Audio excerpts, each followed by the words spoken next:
Well, ladies and gentlemen, thank you, all my colleagues. This is, someone once said in a similar domestic action that was positive, this is a big deal. This is a real big deal. And I want to thank you, Mr. Prime Minister. One Earth, one family, one future. That's the focus of this G20 summit.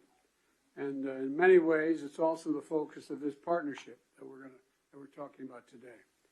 Building sustainable, resilient infrastructure, making quality infrastructure investments, and creating a better future.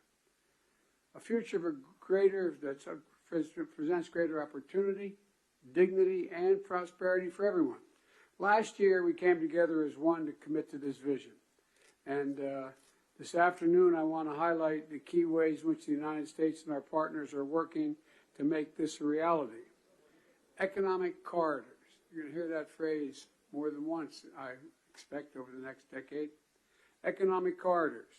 As we work to address infrastructure gaps across low and middle income countries, we need to maximize the impacts of our investments. That's why a few months ago I announced that the United States will work with our partners to invest in economic corridors. In practice, it means we're focusing on regional infrastructure projects that deliver results across multiple countries and in multiple sectors. And today I'm proud to announce that we've finalized a historic agreement for a new India, Middle East, Europe economic corridor. As a key part of this corridor, we're going to invest in ships and rail that extends from India all the way to Europe, connected by the UAE, Saudi Arabia, Jordan, and Israel. Bridging ports across two continents, unlocking endless opportunities, including making it far easier to trade, export clean energy, expand access to reliable, clean electricity, lay cables that will connect communities and secure a stable internet, contributing to a more stable, more prosperous, and integrated Middle East. And I want to thank the sponsors. And I particularly want to thank Prime Minister Modi and the Crown Prince of Saudi Arabia, Mohammed bin Salman, and President von der Leyen and the European Commissions.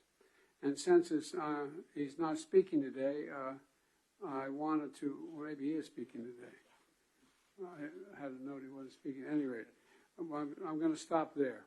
In the sub-Saharan Africa, we're working in a private-public partnership as well to invest in a trans-African corridor.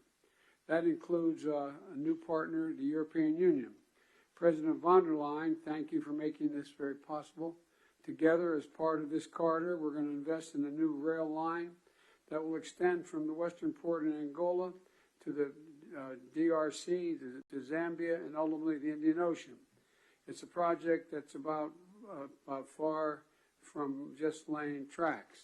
It's about creating jobs, increasing trade, strengthening supply chains, boosting connectivity, laying foundations that will strengthen commerce and food security for people across multiple countries.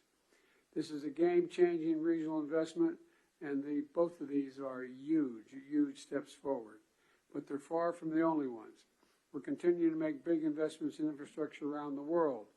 That includes a solar energy site, an insulin manufacturing facility, and electricity project right here in India. We're continuing to develop economic corridors across Africa, Asia, and the Americas. And together with our partners, we're working to mobilize the trillions of investment needed to close infrastructure gaps around the world, including the formation of a new investor forum that the United States will host in a couple weeks. Let me close with this. The world stands at an inflection point in history, a point where decisions we make today are going to affect the course of our future, all of our futures for decades to come. A point where our investments are more critical than ever. So together, let's continue to work as one to seize this moment in history and maximize our collective investments, to find new partners, to unlock new capital, because when we invest in low and middle income countries, all countries benefit. When we invest in emerging economies, all economies benefit. And when we invest in the future of people anywhere, people everywhere benefit. So I want to thank you again for being here. I look forward to working with all of you, and I'm going to turn it back to the Prime Minister.